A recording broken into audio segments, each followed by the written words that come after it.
Bugün Allah Teala'ga tövbe kıla turgan cuma. Allah menen болгон мамилебизди жаңылай турган жума. Урматтуу мусулман бир туган. Бүгүн жума күнүндө эмне дейм? Жаратканга жалбар дуа кылардан башка эч бир айлам деле жок.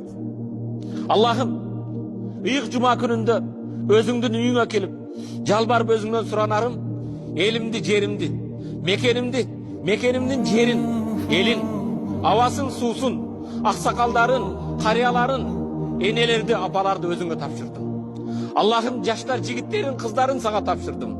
Наристелерин, жаш улан кыздарын өзүңө тапшырдым. Аллахым, мекенимди асмандан жерден келген апаттардан сактагын я Раббал аламин. Дүнүйөгө таркап жаткан илдеттен сактагын я Раббал аламин.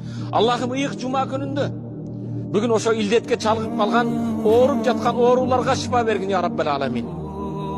Аллахым, сүйүктүү мекенибизди асмандан жерден келген апаттардан, койнунда котур ташы бар жаман ниеттүү инсандардан сактагын я Раббал аламин. Аллахым, сен кудуреттүүсүң. Сенден башка таянарыбыз жок я Раббал аламин.